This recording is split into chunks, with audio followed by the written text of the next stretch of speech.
Hey, what's up, guys? Vous écoutez Growing the Pack. Je suis votre animateur Julien Bournival, puis si vous êtes ici, c'est parce que vous avez compris une chose. Un autre niveau est possible. Un autre niveau de vie spirituelle, relationnelle, émotionnelle, financier. Un autre niveau est possible et c'est votre devoir d'essayer d'y accéder. Maintenant, vous pouvez continuer à blâmer votre boss, la lune, les étoiles si vous voulez, mais il n'y a rien qui va changer tant que vous déciderez pas de changer. Let's fucking get it! Mais on va commencer le live directement dans le vif du sujet. Tu sais, moi, je te connais et on a des belles conversations, mais il y a certaines personnes aussi dans le groupe qui te connaissent, bien évidemment. Tout le monde qui a déjà travaillé avec nous, qui connaît un petit peu plus la business, puis probablement plein d'autres mondes aussi. Mais peux-tu te présenter un peu dans le fond? T'es qui? Tu fais quoi? Ouais, la question existentielle. Je suis qui, je fais quoi? Ben écoute, ça peut se décrire de plein de différentes façons, mais mon nom c'est Corey, j'ai 29 ans. En ce moment, je suis propriétaire d'une entreprise dans le domaine du paysagement. Là, on commence notre 4e année. Puis c'est ça, on a des divisions d'entretien, une division horticole, division aménagement. On a à peu près 25 employés sur le payroll à temps plein. On a une flotte de 8 camions avec plusieurs trailers, équipements, etc., bureaux, adjointes, entrepôts. C'est ça, on est en train de bâtir vraiment comme un peu du jamais vu dans notre industrie au niveau là, de la culture. D'ailleurs, grâce à vous autres, on va en jaser, je suis sûr. Puis c'est ça. Fait que, ça ressemble pas mal à ça, je te dirais. Débile. Puis, mettons, genre, hey, je suis curieux. Quand tu as commencé à travailler avec nous autres, ça faisait combien de temps que tu avais starté?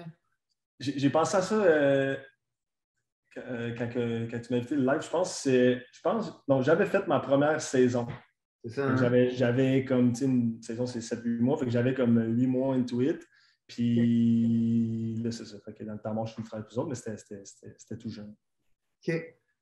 Chris, ça fait déjà 3 ans. C'est que ça passe vite, hein? Ça va. Hey, c'est fou, hein? Puis mettons, genre, moi, je connais aussi, bien évidemment, ton background parce que on a des amis en commun, puis c'est la raison pour laquelle, justement, on a commencé à chiller, on a commencé à parler, puis qu'éventuellement, on a travaillé ensemble. Mettons, pour que tout le monde connaisse un petit peu plus, Corey, il vient d'où, il fait quoi, ton background en couple de minutes, genre?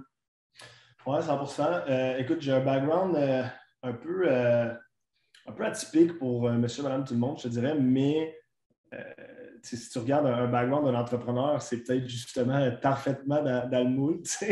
Quand j'étais jeune, si on repart juste background un petit peu comme qui je suis, quand j'étais jeune, j'étais un délinquant, j'étais un esti pas bon. Puis c'est drôle parce que je viens d'une bonne famille dans les suburbs, pas de trouble, rien à ce niveau-là.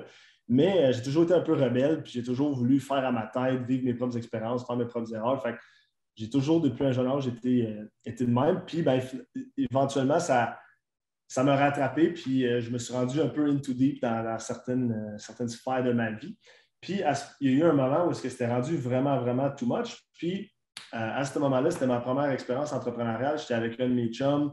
On était dans un auto, on fumait un bat, on était en train de contempler la vie et la mort et tout ce qui se passait de bien et de mal dans nos vies. Puis, je me suis rendu à un point que, même pas parce que je connaissais l'entrepreneuriat ou parce que ça m'intéressait, j'ignorais tout ça. C'est juste que j'ai dit, Chris, man, je vais faire un all-in dans quelque chose qui a l'air de fun pour m'échapper de cette merde dans laquelle que je suis en ce moment. Fait que j'ai décidé de partir un brand de vêtements. Puis, je sais que c'est cliché, mais honnêtement, quand je l'ai parti, je n'avais même pas fait ça pour comme. Je ne savais même pas s'il y avait d'autres personnes qui faisaient ça. Moi, c'était juste comme, hey, Chris. Moi, je pensais que j'allais être une fucking rockstar, man. Je me suis dit, je vais printer des t-shirts, je vais me rendre en Californie, je vais être avec les stars, je vais être sur des yachts, man. C'est done deal. Puis finalement, ça s'est pas passé de même, vraiment. Je travaille encore là-dessus, d'ailleurs. Fait que c'est ça. Fait que ça a commencé un petit peu de même. Après ça, avec cette marque de vêtements-là, c'est là un peu que je rentre à avoir travaillé avec les gens qu'on connaît en commun, le Max, Pio, etc. J'avais ma petite brand, puis j'essaie de la faire lever. Puis j'ai vu un poste ouvert chez Walk-in dans leur compagnie en tant qu'acheteur. Je me suis dit, c'est quelle meilleure façon, je ne connaissais pas l'industrie, quelle meilleure façon que de connaître l'industrie que d'aller travailler dedans, into it, day to day, être dans l'industrie, travailler sur le brand on the side. puis faire lever ça. Puis quand j'ai été travailler pour eux, ça n'a vraiment pas été long. Mon plan initial, c'était de faire fonctionner les deux, puis prendre mes connaissances que j'allais acquérir dans le travail, puis la mettre dans ma business. Puis, écoute, ça n'a vraiment pas été long avec l'environnement dans lequel j'étais, la qualité des gens autour de moi, ce que j'apprenais, non seulement au niveau de l'industrie, mais au niveau de la business. J'ai dit, Chris, man, il faut que j'aille all-in là-dedans. Là. C'est ça qui va me permettre de devenir une rockstar. Juste dans la vie en général. Tu sais. J'ai droppé le brand, puis j'ai travaillé pour eux comme si c'était ma business. J'ai déjà dormi sur le plancher dans mon bureau chez Walk-In. Je travaillais j'étais salarié, mais je faisais des 70 heures semaine. Je travaillais les week-ends, les fériés. J'étais là tout seul dans le bureau. Il n'y avait pas personne. Puis, fait que c'est ça. Fait que ça, c'est un peu cette idée-là. Puis, ben, j'avais toujours un peu la fibre entrepreneuriale en moi. Puis, une fois que j'ai fermé ma première business, ben, j'avais toujours l'intention de repartir de quoi éventuellement. T'sais. Puis au début, je pensais que ma passion, c'était la mode, les vêtements et tout ça. Mais en travaillant pour eux, je me suis vite rendu compte que ma passion, c'était pas ça. C'était justement les opérations, la gestion, monter quelque chose, même de moi, n'importe quoi. Je veux le monter, je veux me surpasser, puis je veux créer quelque chose on the long run. Fait que je me suis rendu compte, j'ai eu comme un genre de, pas un déclic, parce que ça a quand même été tough de partir de cette industrie-là puis ce monde-là. Mais j'ai trouvé un peu que ma passion, c'était ça. Puis finalement, ben, je suis parti de là-bas, puis j'ai commencé dans le paysage man, une industrie que je connaissais fuck all. Je veux dire, genre, quand je dis fuck all, je connaissais rien, pantoute, absolument rien. J'ai commencé là-dedans. Tu sais, les gens dans mon industrie s'appellent entrepreneurs paysagistes. Moi, je ne suis pas un entrepreneur paysagiste. Je suis un entrepreneur qui a une compagnie de paysagement. C'est bon. Avant qu'on aille plus loin, par exemple, je veux juste rebondir sur une couple d'affaires que tu as dit parce que je trouvais ça vraiment intéressant. Premièrement, je réalise pourquoi on a autant bien connecté. Moi, c'était pas les chandails que je vendais que je pensais que j'allais devenir une rockstar. Je faisais de la musique, puis dans ma tête, j'allais être une rockstar. J'allais déménager en Californie. Puis finalement, moi aussi, c'est pas de même que ça s'est passé, mettons. Mais ça a été ma première expérience de genre, OK, je monte de quoi, tu sais. Puis moi, pendant un bout, je pensais que ma passion, c'était de jouer de la musique. Je pensais que c'était ça, tu sais. Puis à un moment donné, j'ai réalisé, non, c'est pas ça. Ma passion, c'est de créer.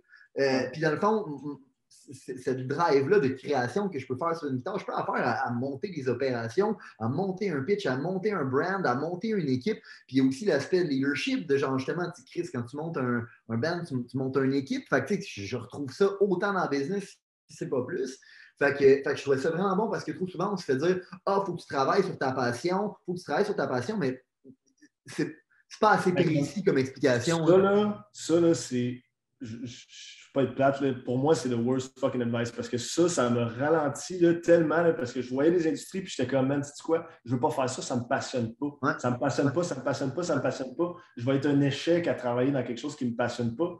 Mais c'est pas vrai. Tu peux appliquer ta passion de différentes façons à quasiment n'importe quoi. Tu sais. Dans ce que tu veux. Ça a été long avant que je le réalise, mais je trouve que c'est pas des bons conseils. Non, j'ai une compagnie de construction, moi, avec. Tu comprends? Genre, jamais à 16, 17, 18 ans, même au début vingtaine, j'aurais pu penser, admettons, que. C'est ça.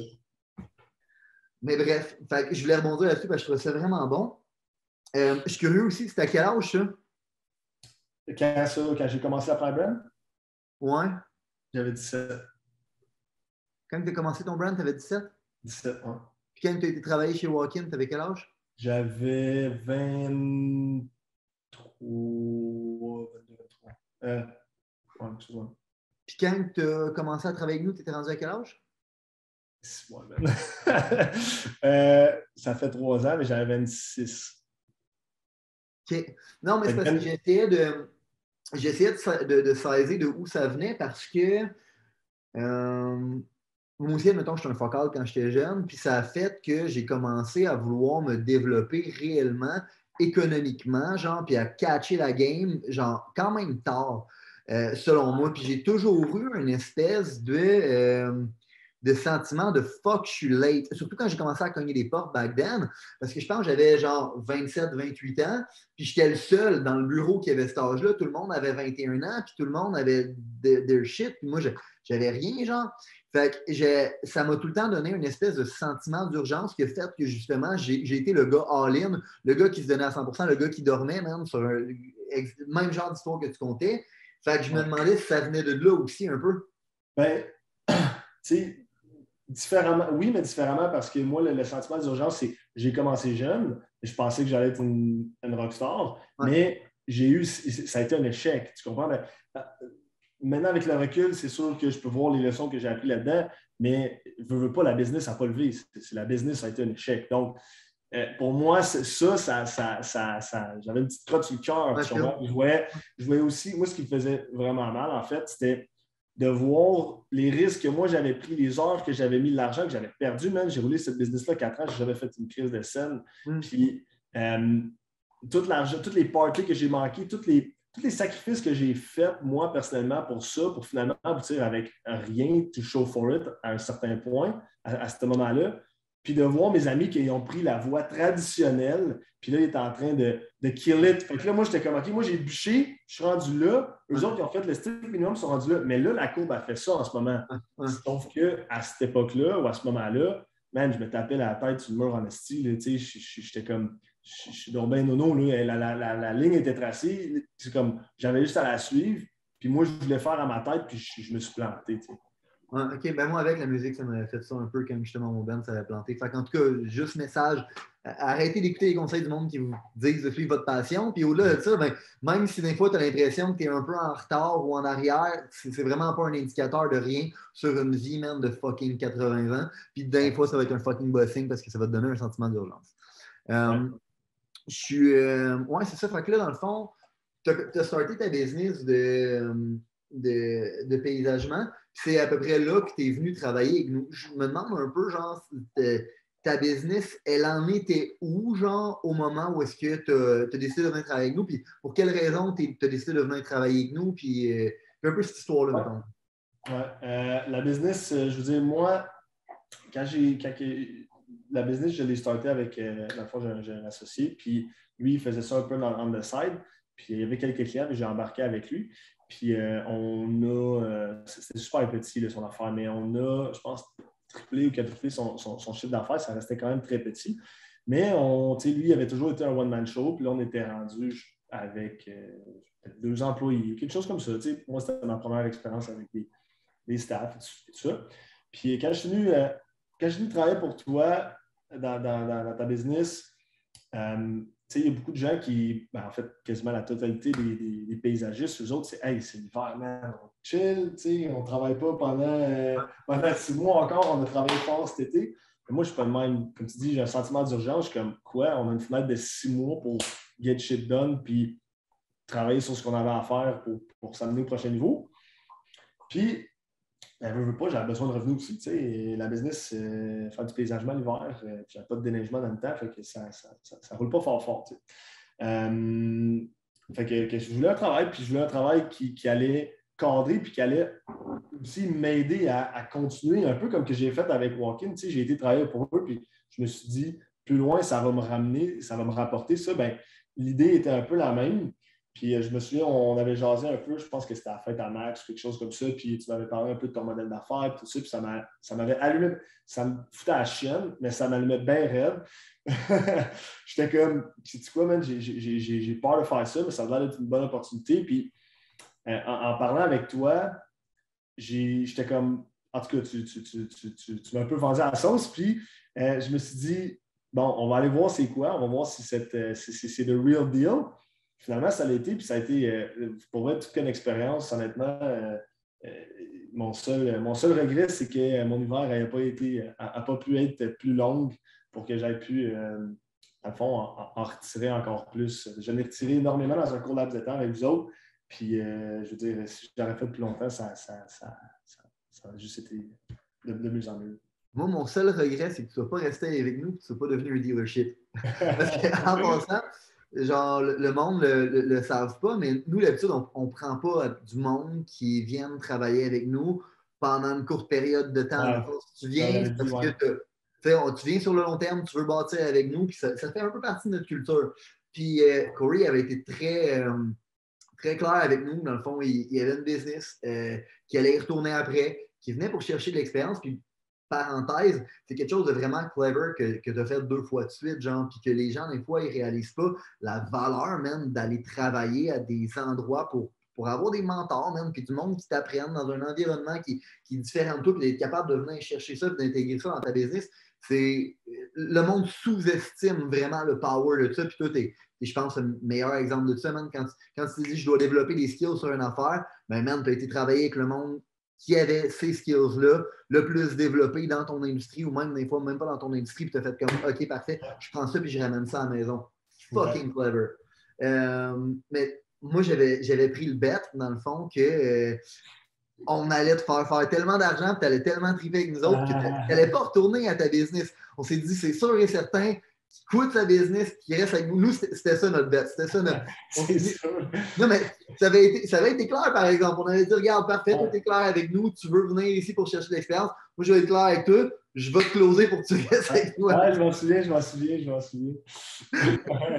Hey, je peux pas dire que j'y ai pas pensé, que j'y ai pas réfléchi. C'est sûr que j'y ai réfléchi.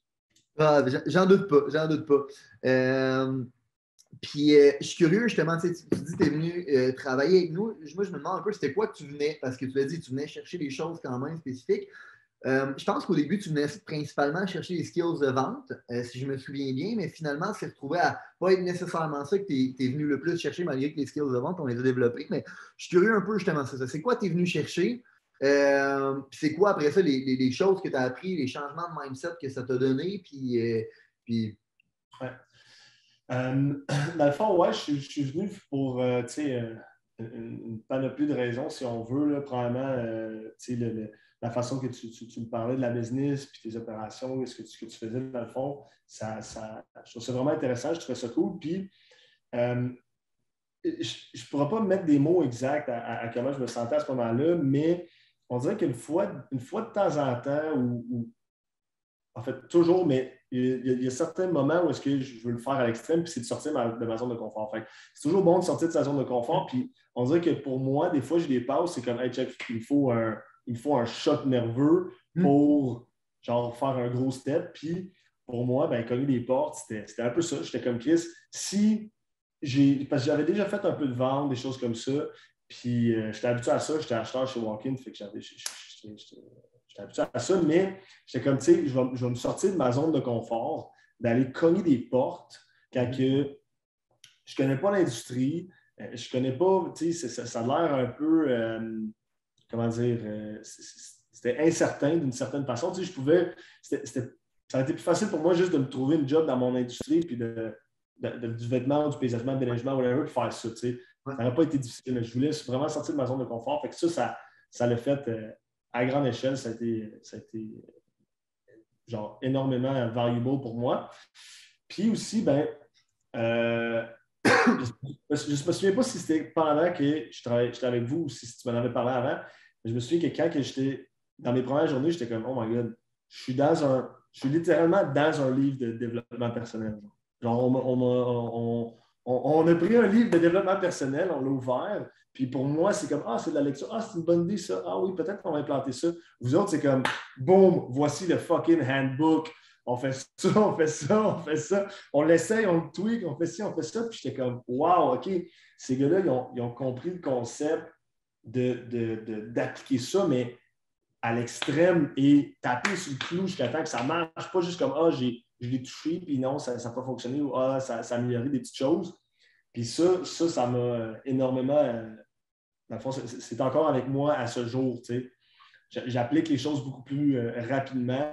J'ai plus confiance en ce que je lis puis ce que j'apprends, des concepts. Avant, j'étais comme, bonne idée, mais pas sûr que ça s'applique à moi, tu sais. Tandis que là, c'était comme, hey, check, on te met un concept, on te crisse sur le film, va cogner des portes, puis applique-le. Maintenant, aujourd'hui, tout de suite. Là, tu l'apprends matin, tu t'en vas le faire le là, t'es comme, OK, go. Là, tu le fais, puis là, à un moment donné, ça débloque, puis ça a juste changé, ça a amélioré mon mindset au niveau de comme de taper sur le clou, pas se décourager trop facilement, d'avoir des idées un peu folles puis les concrétiser. Votre modèle d'affaires il est incroyable, mais quand tu regardes ça de loin, là, tu cognes à une porte à quelqu'un, après ça, tu vends un système qui n'est pas donné. Puis, dans le fond, cette personne-là, c'est propre à vous autres. Il n'y a personne qui travaille comme ça. Vous avez votre propre genre de modèle d'affaires, puis ça fonctionne, puis c'est complètement débile, mais si quelqu'un serait venu me voir pour me le dire et pas me le montrer, je serais comme, ça ne marchera pas. Ben, on vit un peu dans notre bulle, dans le sens où, moi, puis tu te souviens les monthly meetings qu'on faisait, je parlais souvent de l'importance de créer ton propre marché. Que quand tu crées ton propre marché, réellement, tu n'as plus de compétition parce que tu es tout seul à être comme ça. Puis Apple, ça a été les meilleurs à faire ça. Parce qu'en vrai, il n'y a pas personne d'autre qui vend des iPhones. Tu comprends? Ils ont leur propre marché. Fait que ça, c'était quelque chose qu'on a vraiment beaucoup travaillé dans le business. Et quelque chose de brillant que tu as dit tantôt, encore une fois, je ne sais pas si tu sais à quel point c'était brillant, mais de faire des moves qui te sortent de ta zone de confort, ça reste que c'est une des premières façons d'augmenter ton identité, de donner un gros burst d'énergie, de sortir de ta zone de confort, de genre faire de quoi, man. Puis là, d'un coup, tu produis quoi, puis tu es comme holy shit, maintenant, ça, je suis capable de faire, maintenant, ça, je suis capable de le voir. Puis après ça, you never go back. Fait que justement, ces choses-là de OK, maintenant, j'applique à la vitesse d'instruction. Ça aussi, c'est une affaire que je me suis vraiment fait dire. Puis c'est drôle, tu n'es pas la première personne, mais c'est la première fois qu'on dirait que ça me résonne vraiment que quand on apprend de quoi, dans le fond, on ne se pose pas de questions. On y va puis on exécute. Genre, puis ça nous permet d'aller chercher du speed à l'infini où est-ce que la majorité des gens vont se dire comme c'est fait pour moi, ah non, dans le fond, moi j'ai tel concept, moi j'ai telle contrainte, moi j'ai tel ci, moi j'ai tel ça. Non, non, dans le fond, oui, t'en as, mais dans le fond, ça n'empêche pas le fait que tu es capable d'implanter une partie de ça. Mais si tu y penses même pas, tu sais, comme justement, si tu ne penses pas à tes limitations, tu viens quasiment les éliminer là, par la bande. Fait que ça, c'est un concept que je trouvais vraiment, vraiment incroyable. Puis, tu sais, quand je pense, je l'ai aussi fait quand j'ai parti à business. Je ne veux pas quand j'étais chez Walk-in. C'était quand même un poste qui était hot.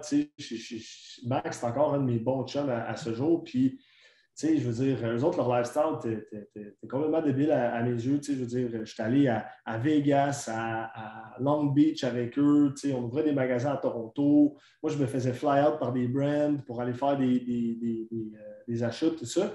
C'était cool. Puis le monde, quand il me parlait de ma job, hey, c'était hot. C'était vraiment sharp. Puis rester là-dedans, c'était cool, puis c'était gratifiant, puis c'est une industrie qui est le fun. De partir de là, puis de sortir de ta zone de confort, laisser un salaire stable pour te lancer dans une business que tu n'as aucune idée c'est quoi. Puis, c'est dans quelque chose que tu ne connais pas. Puis, en plus, c'est moins hot, si on veut, d'aller pelleter de la terre, man, puis poser de la tourbe, là, que d'être fly-out à Long Beach, puis d'aller sur un yacht party, puis il y a des DJ, puis des ci, puis des ça, puis t'es comme, ouais, je suis ici avec Puma. T'sais. Mais c'est différent que quand tu es dans le cours à quelqu'un, tu es en train de creuser un trou. Là. Mon partner, notre première année, on a eu un appel, on a creusé un trou pour enterrer un chat pour 40$. Pour te donner une idée. Là. Puis, bro, elle nous a jamais payé. Elle nous a jamais payé. Wow. No, wow.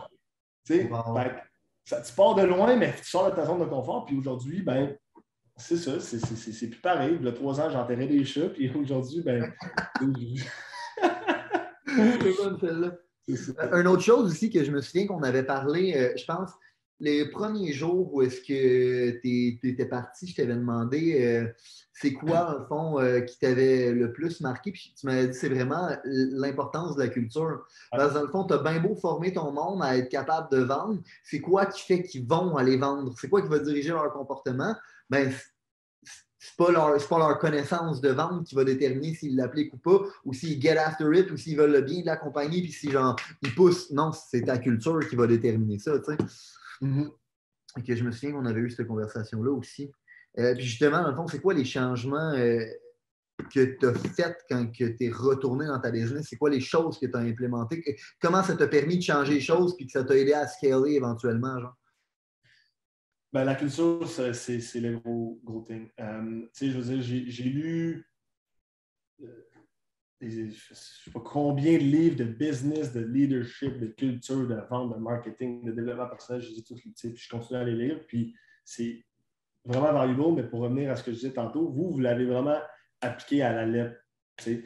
Puis ça m'a vraiment ouvert les yeux face à ça, puis j'ai décidé de suivre dans ces footsteps-là. Obviously, j'avais la preuve que ça fonctionnait. Je l'ai aussi appliqué à la lettre, puis j'essaye, puis on est encore en train de travailler la culture.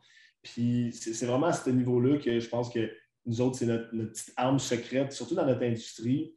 Il n'y a pas beaucoup d'autres de nos compétiteurs qui travaillent là-dessus. Mais après ça, ils se plaignent qu'ils n'ont pas de staff. Ils se plaignent qu'ils n'ont pas de rétention.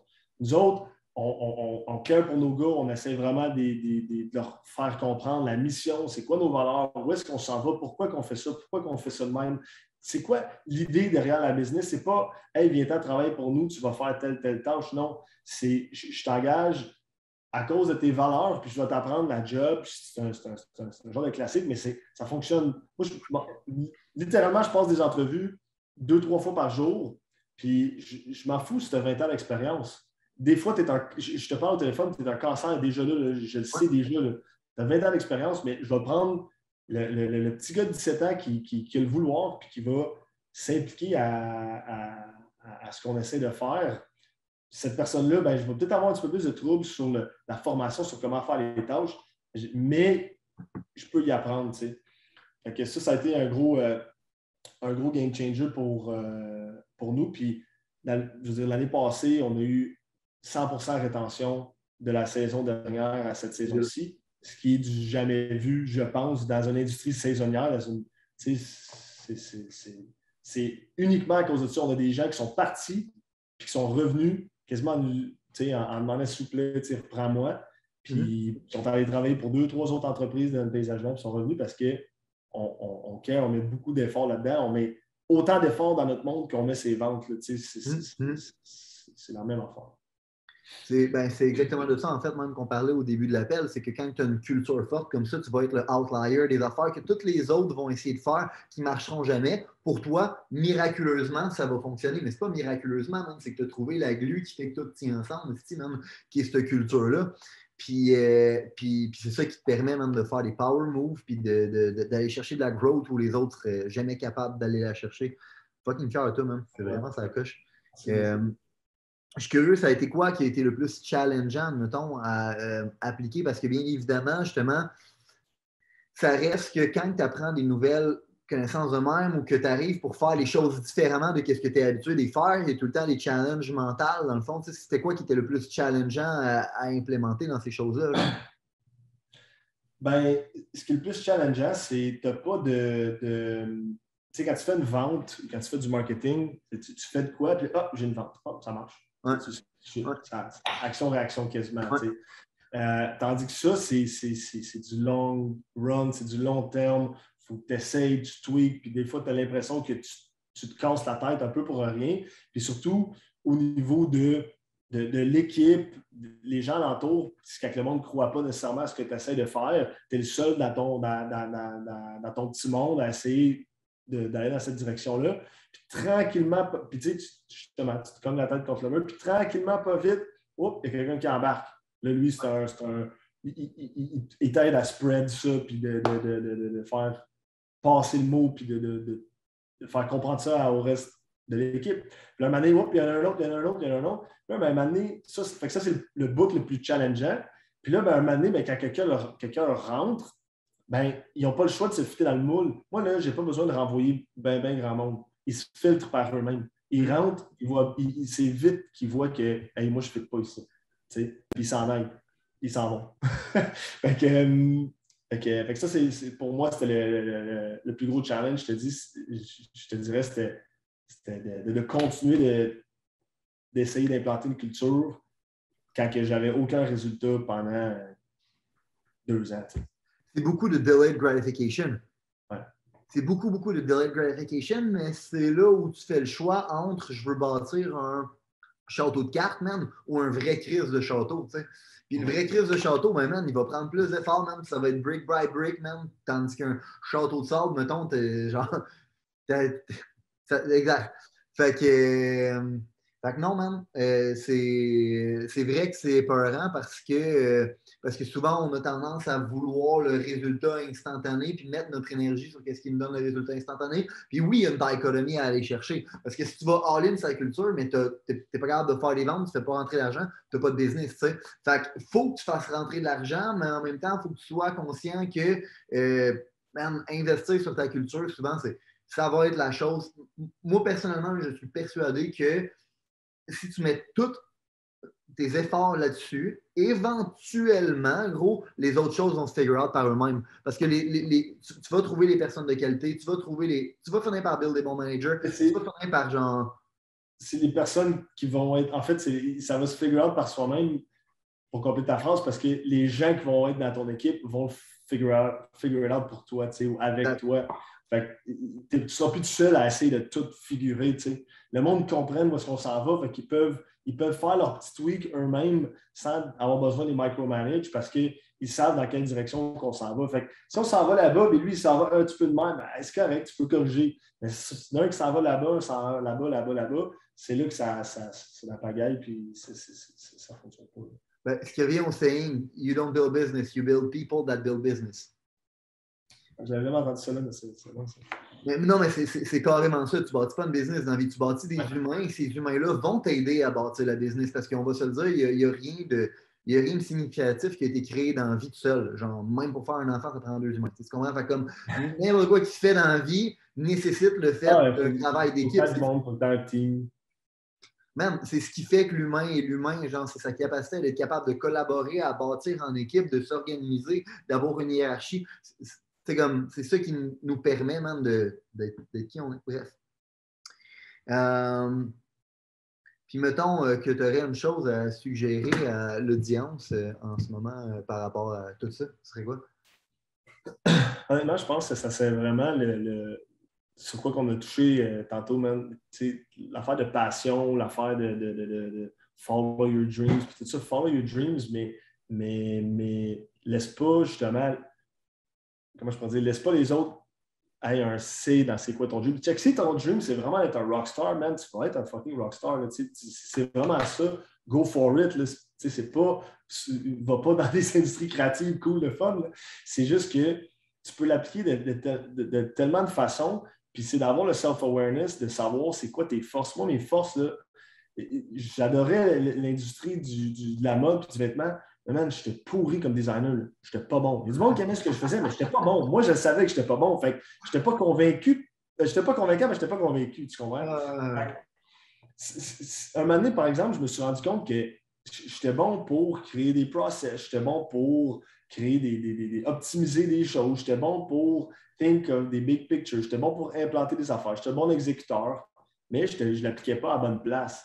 Je suis beaucoup plus heureux et épanoui maintenant que je travaille dans une industrie qui, en soi, ne me passionne pas nécessairement que d'avoir travaillé et d'avoir bûché dans une industrie qui me passionnait un petit peu plus.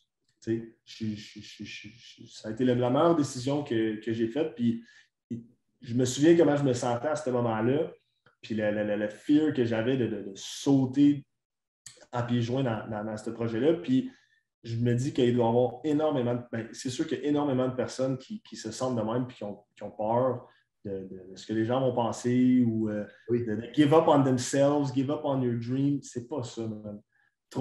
Fais juste tweaker, trouve c'est quoi tes forces, puis applique-les où est-ce qu'il peut appliquer. Puis, tu sais, la vie est courte, mais pas si courte que ça. Là. Tu peux changer après là, si tu te rends compte que c'est pas exactement la bonne chose. Là. Essaye les affaires, puis un moment donné, tu vas le trouver. 100%. J'aime tellement ça parce que quand j'ai décidé de me tourner vers la business au lieu de la musique, j'ai été renié par beaucoup d'amis, admettons, parce que le milieu artistique est très, très, très de gauche. Puis pour eux, ben, j'étais un traître de vouloir aller chercher du profit. Mais j'ai juste réalisé, man, que comme malheureusement, c'est pas la musique qui allait être mon véhicule pour m'amener à avoir le lifestyle que je voulais, tu sais. Qui était d'être une rockstar, man. J'ai fait de la musique à base parce que je voulais être une fucking rockstar. Puis je me souviens, j'avais parlé avec un de mes chums qui est très rare, qui a gardé contact avec moi. Puis, tu sais, j'avais tout le temps un goût amer un peu de parler de l'expérience que Chris, genre, je me suis fait renier par tout le monde avec qui j'ai grandi, mettons, genre. Puis, il m'a dit, bro, moi, je leur ai dit, les gars, vous avez juste jamais compris c'était qui Bourné. Vous avez juste jamais compris c'est qui Julien, genre. Dans le fond, si vous pensez que le gars, il essaye pas encore d'être une rockstar en ce moment, vous avez rien compris, genre. Fait que j'étais comme, wow! Genre, je l'avais pas vu de moi, mais t'as tellement raison dans le sens que it's still the same fucking dream. Ah, c'est la même chose, man. It's still the same fucking dream. J'ai juste décidé de changer de véhicule parce que je me suis rendu compte que, man, il y avait peut-être un véhicule qui allait être meilleur pour me permettre de me rendre là, tu sais. C'est ça. Là, si je regarde tes véhicules, ben, t'es pas plein. Je suis pas en plein. Après beaucoup de sacrifices. Non, parce que je veux dire, c'est. T'as pris le bon véhicule pour te rendre au bon véhicule. Je pense que oui. Fait que, that's it, mon bro, man. Je suis vraiment content que tu sois venu placoter avec le groupe. Je pense qu'il y a énormément de valeur là-dedans. Il y a énormément de nuggets. Puis, c'est ça, man. Je te remercie. Merci, man. Merci de m'avoir accueilli. C'était vraiment sharp.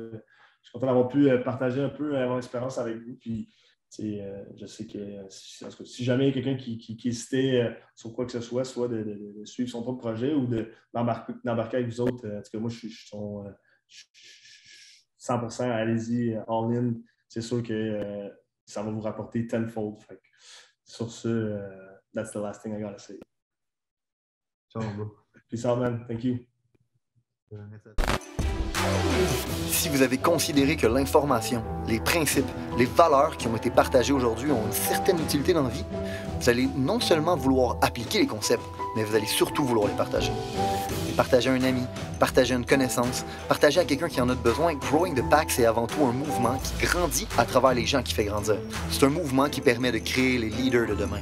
C'est seulement grâce aux gens comme vous qui comprennent que le développement du leadership est notre plus gros enjeu qu'on va réellement faire avancer les choses. Je vous remercie pour votre temps. Let's grow the fucking pack!